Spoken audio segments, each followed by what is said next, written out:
오늘도 예배 자리에 나오신 모든 이들에게 우리 주 예수 그리스도로부터 은혜와 평화와 사랑이 가득하기를 축복합니다. 또 좋은 찬송 준비해 주셔서 감사하고 고맙습니다.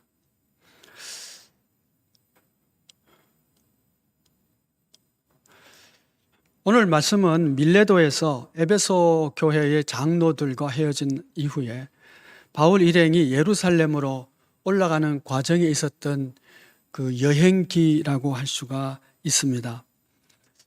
이 본문은 우리라고 하는 단어를 쓴 것으로 보아서 저자이신 누가가 친히 목격하고 경험하고 체험한 바를 쓴 것이라고 이해할 수가 있습니다. 미렐로를 떠난 바울 일행은 배를 타고 고스로도 바다레를 지나가서 두로에 상륙하게 되고 또 그 두로에서 떠나서 가이사라에 도착하게 됩니다. 두로와 가이사라에서 있었던 일이 오늘 본문에 기록이 되어져 있는데 우리가 한번 살펴볼 필요가 있습니다. 두로에서 한 1회를 머물게 되는데 그곳에서 제자를 찾아서 함께 교제하는 가운데 이런 일이 생겨집니다. 4절 말씀을 보시면 그 제자들이 성령의 감동으로 바울더러 예루살렘에 들어가지 말라 하더라 그럽니다. 두로에 있는 제자들 가운데 성령의 감동을 받은 자들이 있었습니다. 이 성령의 감동받은 이들이 바울더러 예루살렘으로 가지 말라고 권합니다. 들어가지 말라 하더라, 들어가지 말라라고 하는 단어가 이제 여러 번 헬라어 문법을 말씀을 드렸는데 이 헬라어 시제로 미완료라고 하는 그 시제를 사용하고 있습니다. 무슨 뜻이냐 하면 과거부터 시작해서 바로 이 순간까지 끝나지 않고 완료되지 않고 계속된다는 뜻이죠. 그리고 구체적으로 무슨 뜻이냐 하면 바울을 예루살렘으로 올라가지 말라 하는 것을 권하고 그제도 권하고 어제도 권하고 오늘도 권하고 이렇게 계속 권했다, 반복해서 권했다 그런 뜻입니다.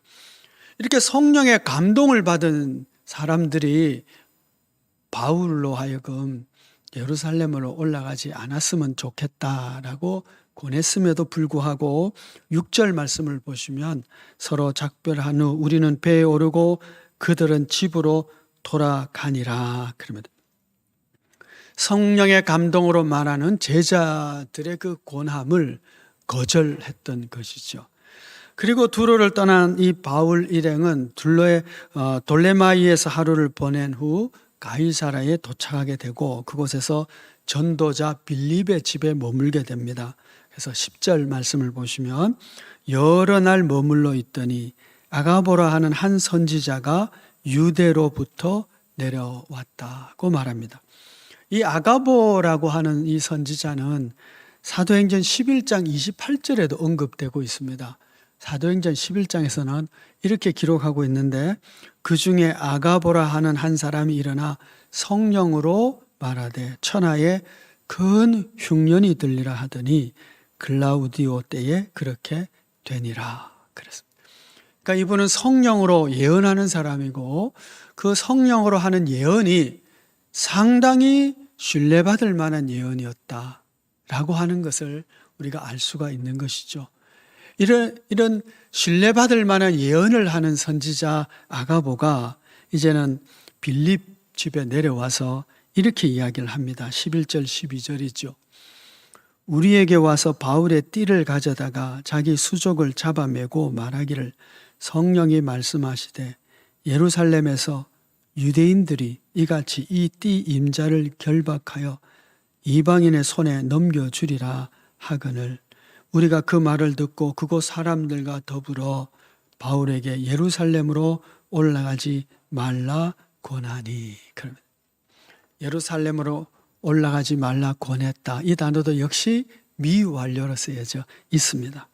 두로에서도 그렇고 가이사라에도 그렇고 예루살렘으로 올라가지 말라. 우리라고 한 걸 보니까 누가를 포함해서 함께 동행하는 자들과 빌립의 집에 있던 자들이 다 같이 안 갔으면 좋겠다.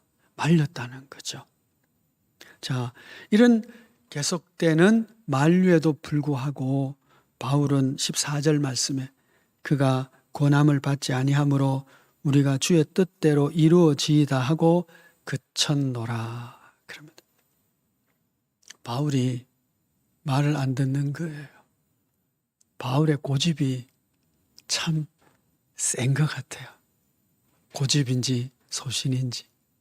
그래서 여러분, 이 장면에서 자연스럽게 우리에게 드는 질문이 있고 의문이 있어요. 그럼 뭐냐 하면 이런 거죠. 바울은 무슨 배짱으로 성령에 감동받은 사람들의 만류에도 불구하고 또 예언자가 와서 예언을 하고 그 예언을 들은 사람들이 다 만류함에도 불구하고 거절하고 예루살렘으로 올라간 것일까? 그는 성령의 지시하심을 거절하는 것인가? 이런 질문을 우리가 하지 않을 수가 없는 것이죠. 또 한편으로 우리는 또 다른 질문을 하게 됩니다. 그건 뭐냐 하면 이 바울이 성령의 지시하심을 불순종한 것인가 하는 질문과 함께 앞장인 20장에서 그 에베소 장로들에게 바울이 20장 22절에서 이렇게 얘기합니다. 보라, 이제 나는 성령에 매여 예루살렘으로 가는데. 성령에 매여서 간다는 것이. 그러니까 바울에게는 성령이 오셔서 예루살렘을 올라가도록 강권적으로 끌고 올라갔다는 이야기입니다.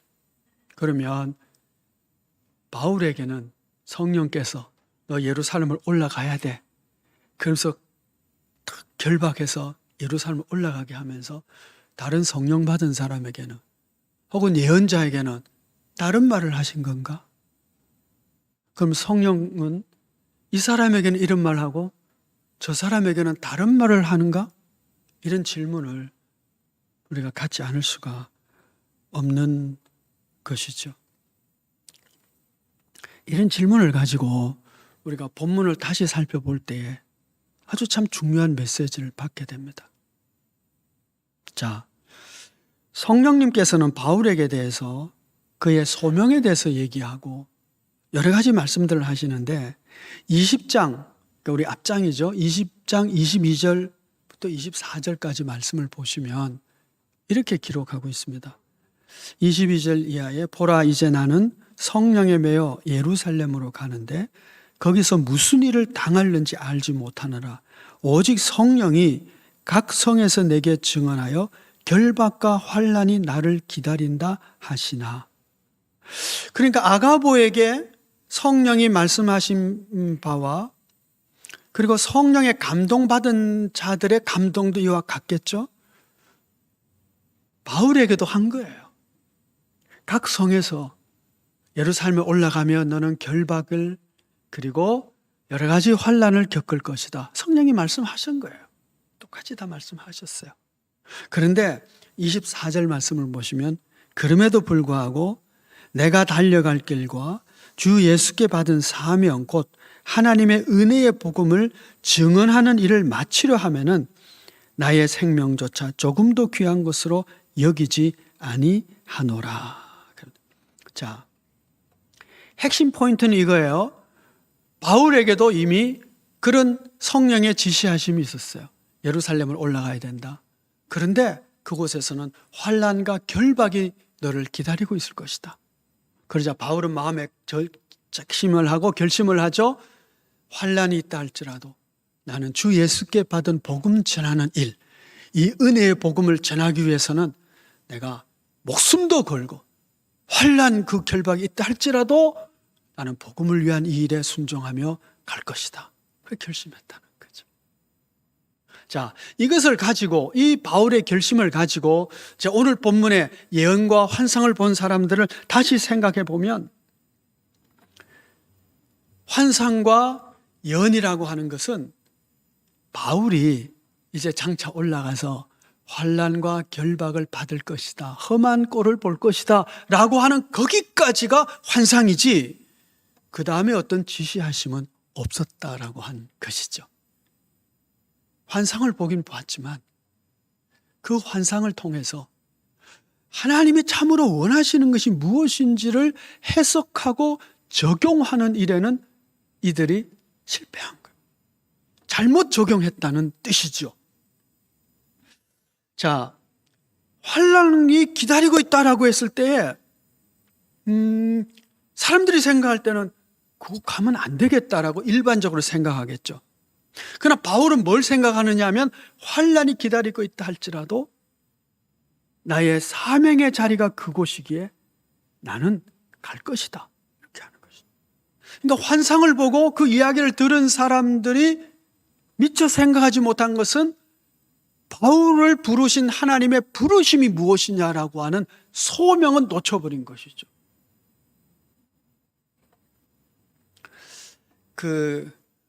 예전에 예능 프로그램 가운데 그런 거 있었어요. 꽃보다 할배 그런 거 있었잖아요. 그렇죠? 그걸 좀 인용을 해서 오늘 본문의 주제를 좀 메시지를 삼아 본다면 이런 게 되는 거예요. 뭐냐? 환상보다 주의 뜻. 환상은 빼고 너무 좀 세속적 표현 같아서 주의 뜻, 이렇게 이제 제목을 잡았습니다. 환상보다 주의 뜻, 예언보다 주의 뜻. 주의 뜻이 상위 가치입니다. 환상보다 더 높은 가치예요.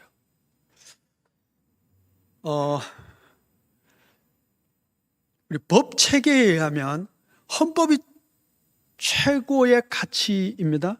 그 다음에 법률도 있고 규칙도 있고 그래요. 그런데 법률과 규칙이 헌법에 위배되면 하위법은 무효가 되는 거예요. 이해가 되시죠? 환상이 있다 할지라도, 예언을 받았다 할지라도 상위법이 뭐예요? 하나님의 나라, 주의 뜻인 거예요. 그 주의 뜻에 따라 환상을 해석을 해야 돼요. 이걸 잘못 해석하고 적용하면 잘못된 것이죠. 자, 제가 저기 대마도에 요즘 못 가지만 대마도에 있는 우리 한국 목사님이 세운 교회가 있어요. 거기서 일주일 집회를 하게 되었다고 합시다. 월요일 출발해서 수요일까지 집회를 하는 거예요. 그런데 주일날 일기예보가 딱 뜨는데 내일 바람이 굉장히 분다는 거예요. 그래서 파도가 많이 칠 것이다. 내일 대마도 가야 되는데 파도가 많이 친대요. 그러면 어떻게 해야 돼요? 안 가야 돼요? 아니, 배가 뜨기는 뜨는데요. 단지 파도가 많이 칠 뿐이지. 내일 파도가 많이 치고 배가 많이 요동할 것이다. 근데 그 집회가 약속됐으니까 내가 가야 돼요. 그럼 뭐 하면 돼요? 멀미약 준비하면 돼요. 그리고 가야죠. 멀미약 준비해서 가는 거예요? 그렇지 않습니까? 그러니까 지금 무슨 얘기냐 하면요, 예루살렘에 올라가면 당신은 이런저런 환난을 겪을 것입니다 라고 환상을 봤어요. 보였어요. 그 얘기는 가지 말라라고 하는 의미가 아니라 이런 일이 생길 거니까 어떻게 하라, 경상도 말로 하면 마음 단디 갖고 가라 라고 하는 경고였다는 것이죠. 적용과 해석을 어떻게 하느냐에 따라서 하나님의 뜻을 이룰 수도 있고 하나님의 뜻에 반하는 행동을 할 수도 있다라고 하는 것입니다. 예언과 환상보다 뭐예요? 주의 뜻이 앞선 거예요. 주의 뜻은 복음을 전하는 일이다. 근데 복음 전하는 일에 이런저런 어려움이 있을 것이다. 예언도 있고 환상도 있다. 그러면 마음을 단디 가져야 되겠다. 내가 좀 더 용기를 가져야 되겠다. 이런 담대한 마음을 갖도록 주께서, 성령께서 환상과 예언을 보여주신 것입니다. 그런데 그것을 해석하는 데 있어서 잘못했던 거예요. 그리고 여러분, 내가 어떤 예언을 받았느냐, 내가 어떤 환상을 보았느냐, 내가 어떤 꿈을 꿨느냐, 내가 얼마나 성경을 많이 공부했느냐, 대단히 중요하지만 그것보다 훨씬 더 중요한 것은 그것을 내 삶에 하나님이 나를 부르신 부르심의 소명에 어떻게 적용하느냐, 어떻게 내가 순종할 것이냐 하는 것이 훨씬 더 중요한 것입니다. 환난이 있다고 해서 가지 말라는 사인이 아니었다는 것이죠. 그래서 14절 말씀에 그가 고난을 받지 아니하므로 우리가 주의 뜻대로 이루어지이다 하고 그쳤노라. 뭐예요? 환난과 핍박이 있다 할지라도 주의 뜻이 이루어질 것을 원합니다. 그렇게 기도했다는 것이죠. 주의 뜻. 훨씬 중요한 거죠. 자, 바울이 여러 도시를 거쳐가면서 그가 예루살렘에 올라가면 환난과 결박이 기다리고 있다라고 하는 예언도 받고 주변 사람들의 만류에도 불구하고 예루살렘을 올라가는데 물론 담대하게 올라갔겠지만 바울이라고 해서 어떻게 두려운 마음이 염려가 없었겠어요? 그도 있었을 것입니다. 하지만 그가 용감하게 올라가는 데는 여러 가지 일들이 있는데 그 중에 하나가 뭐냐? 그가 도착하는 곳마다 제자들을 찾고 믿는 이들을 만나고 그들과 교제하고 그들과 함께 기도했다라고 하는 겁니다.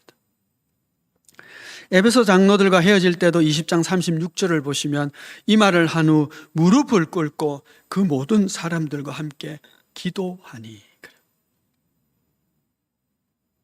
환난이 기다린다고 하니까, 그래도 바울이 올라간다고 하니까 그들이 함께 무릎을 꿇고 기도하고 보내는 거예요. 두로에서 제자들과 교제를 나누어 헤어질 때도 5절 말씀을 보시면 그들이 다 그 처자와 함께 성문 밖까지 전송하거늘 우리가 바닷가에서 무릎을 꿇어 기도하고 서로 작별한 후. 그들이 무릎을 꿇고 기도하고 작별을. 우리가 어떻게 기도했는지 모르겠지만 아마도 짐작할 때 이렇게 했을 것 같아요. 주님, 우리 바울 선생님이 예루살렘을 올라가는데 환난과 핍박이 기다린다고 합니다. 그러나 주님 지켜주시기 원합니다. 그러나 주님 담대하게 해주시기 원합니다. 주님 주의 뜻이 이루어지게 하여 주시기 원합니다. 그렇게 기도했을까요? 그렇게 기도만 하고 끝났을까요? 그 다음 날도 아마 그들은 바울을 위해서 중보하며 기도했을 줄 믿습니다. 바울이 그들의 기도와 성도의 교제로 위로받고 힘을 얻고 그래서 예루살렘으로 올라갈 수 있었던 것이죠. 가이사라에서 헤어질 때도 13절, 14절 말씀을 보시면 바울이 대답하되 여러분이 어찌하여 울어 내 마음을 상하게 하느냐? 나는 주 예수 이름을 위하여 결박당할 뿐 아니라 예루살렘에서 죽을 것도 각오하였노라 하니 그가 고난을 받지 아니하므로 우리가 주의 뜻대로 이루어지이다 하고 그쳤노라. 그들이 울면서 만류했지만 그러나 고난을 받지 아니하므로 주의 뜻이 이루어지이다. 그것은 뭐예요? 기도문이잖아요. 그들도 역시 그 눈물을 그치고 그 눈물의 기도를 바울을 향해서 주의 뜻이 이루어지기를 원합니다. 그렇게 주께 기도한 줄 믿습니다. 이런 성도들의 교제와 기도 때문에 바울은 담대하게 용기 있게 그러나 힘을 얻어 예루살렘으로 올라간 줄 믿습니다. 여러분 우리도 그와 같지 않을까요? 힘들고 또는 고통스럽고 낙심할 만한 일이 생길 때 누군가 그것을 나누고 위로받고 위로할 수 있는 성도들이 있을 때 그리고 그 성도들과 함께 기도하는 격려와 중보의 기도가 있을 때 우리가 힘을 얻지 않습니까? 힘을 얻을 수가 있는 것이죠. 지난달에는 우리가 40일 교육자 서훈 기도회를 했습니다. 그 마치고 나서 이번 달에는 노예 내에서 미자립 교회를 섬기는 우리 목사님들과 함께 회복을 위한 40일 기도연대, 목회자 기도연대에서 기도를 하고 있습니다. 한 3번 정도 했습니다. 일주일에 한 번씩 화상으로 하지요. 그런데 그 만날 때마다 참 위로가 돼요. 서로 교회 형편도 이야기하고 나누고 기도 제목도 가지고 말씀도 나누고 그리고 서로를 위해서 기도해주고 시간이 갈수록 만날수록 참 힘이 되는 것을 저는 체험하게 됩니다. 여러분 코로나 비대면의 시대라고 힘들고 어렵지만 그러나 구역에서도 또 혹은 여전도의 남성교에서도 그렇게 서로를 위해서 기도하는 비대면에 얼마든지 할 수 있잖아요. 카톡으로도 할 수 있고 그렇게 기도해 줄 수 있으면 참 좋겠어요. 기도가 서로를 위해서 기도하는 것이 얼마나 큰 위로가 되는지 야, 목사님들끼리 모여서 기도하니까 참 좋더라고요. 여러분, 그렇게 용기를 서로 격려가 되고 위로가 되는 그런 기도를 통해서 바울은 용기를 얻고 올라갔고, 우리도 이런 기도를 통해서 용기를 얻어 주의 뜻을 이루기 위하여 달려갈 수 있는 줄 믿습니다. 오늘 본문을 살펴볼 때에 아주 중요한 그것이 예언이라는 측면과 금지라고 하는 측면인데, 뭐냐? 성령께서 환난과 결박이 기다리고 있다라고 하는 예언, 환상을 보여줬지만, 그렇다고 해서 올라가지 마라 라고 하는 금지의 선언을 한 것은 아니라고 하는 것이죠. 사람들이 잘못해서 한 거야. 우리가 외우고 있는 고린도전서 13장 그 말씀이 뭐예요? 내가 예언의 능력이 있어 모든 비밀과 모든 지식을 알고 산을 옮길 만한 모든 믿음이 있을지라도 사랑이 없으면 아무것도 아니에요. 여러분, 예언이요, 아무것도 아닐 수 있어요. 아무리 놀라운 환상을 봤다 할지라도, 꿈을 꿨다 해도 아무것도 아닐 수 있어요. 사랑이 없으면 아무것도 아닌가 동시에. 하나님의 뜻과 관계없는 환상, 하나님의 뜻에 순종하고 하나님의 뜻에 일치하는 적용과 해석과 삶이 아니면 그 환상은 아무것도 아닌 것이 되고 마는 거예요. 오늘 본문을 보시면 전도자 빌립에게 딸 넷이 있었는데 아직 시집도 가지 않은 처녀로서 예언하는 자다, 이렇게 말씀하고 있어요. 저는 성경을 읽을 때마다, 이 부분을 읽을 때마다 늘 이게 뭐야?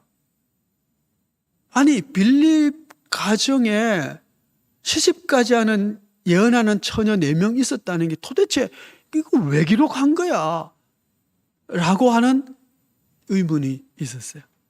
여러분, 저 베드로 가족에 대해서 뭐 아는 거 있으세요?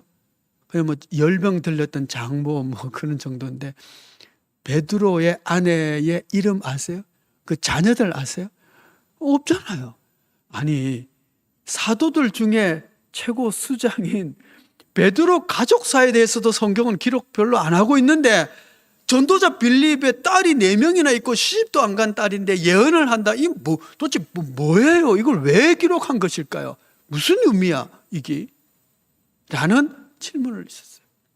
근데 오늘 본문을 연구하면서 생각하지, 아, 그렇구나. 그게 뭘까요? 예언자 4명이 있었어요. 예루살렘에서 아주 신뢰받을 만한 아가보라고 하는 선지자도 내어왔어요. 그런데 그 예언이 적용이 잘못되면 아무것도 아닌 것이 되고 만다. 예언자가 아무리 많아도 하나님의 뜻이 뭐지? 하나님의 이 일을 통해서 내게 원하신 바가, 이 환상을 통해서 원하신 바가 무엇일까? 그걸 생각하며 소명을 이루고 하나님의 부르심을 이루는 그 길에 용기가 되고 격려가 되고 위로가 되고 힘이 되는 그 뜻을 이루는 예언이 아니면, 우리의 삶이 아니면, 적용이 되지 않으면 소용이 없는 것이죠. 예수님께서 예루살렘 향해서 올라갑니다. 올라가죠.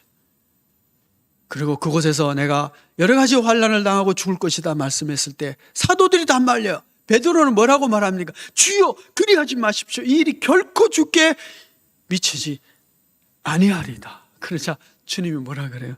사탄아, 내 뒤로 물러가라. 너는 나를 넘어지게 하는 자로다. 네가 하나님의 일을 생각하지 아니하고 도리어 사람의 일을 생각하는도다. 환상과 예언을 본 사람들은요, 사람의 일을 생각한 거예요. 사람의 일을. 아이고, 우리 바울 선생님 이 어려움을 겪으면 안 되는데, 그런 거 했겠죠. 하나님의 뜻은 뭐라고요? 각오를, 마음을 단디히 하고 가라. 그거였거든요. 하나님의 뜻을 이루는 게 먼저죠. 여러분, 앞으로 무슨 일이 일어날지 우리는 예측할 수 없는 상황에 살고 있습니다. 코로나 팬데믹, 그 여파는 상당히 길어질 것 같아요. 최소한 4년은 있을 것이라고. 4년은 걸릴 거라고, 극복하는데. 코로나 이후라고 하는 책에서 한 저자가 그렇게 얘기를 합니다. 4년. 그리고 그 위에는 또 어떤 일이 전개되고 벌어질지 우리가 알 수 없어요. 또 안다고 해도, 모른다고 해도 별로 중요한 게 아니에요. 역사를 주관하시는 분은 우리 하나님이시고, 어떤 환경이, 좋은 환경이 펼쳐질 때 아니면 어려운 환경이 펼쳐질 때 중요한 것은 하나님이 우리에게 주신 사명, 주 예수 그리스도의 은혜의 복음을 전하고 교회가 든든히 세워져 불신자를 구원하고 하나님의 나라를 세우는 일에 앞장서고 그 일에 전진하는 데 있어서는 골골짝이든 평지든 어려움이 있다 그러면 마음을 단디하고 가면 되고, 평안하다 그러면 어떻게 해요? 또 열심히 하면 되고, 주님이 부르신 사명을 향하여 우리는 달려갈 뿐임을 믿습니다. 또 그래야 될 줄 믿습니다. 그러나 환난과 어려움이 있기 때문에 우리는 어떻게 해야 돼요? 서로가 서로에게 격려가 되고 위로가 되고 서로를 기도해주고, 그렇게 중보의 기도로 나아감으로 말미암아 우리가 맡은 사명 잘 감당할 수 있게 되는 줄 믿습니다. 그러니 여러분, 우리 앞에 어떤 일이 벌어진다고 해도 하나님이 우리를 부르신 부르심에 합당한 삶을 살기 위하여, 주의 뜻을 이루기 위하여 힘써야 될 것이고, 용기 잃지 않아야 될 것이고, 또 용기 잃지 않기 위하여 더 서로를 위해서 기도해 줄 수 있는 그런 우리 모두가 되어지기를 축복합니다. 기도하겠습니다.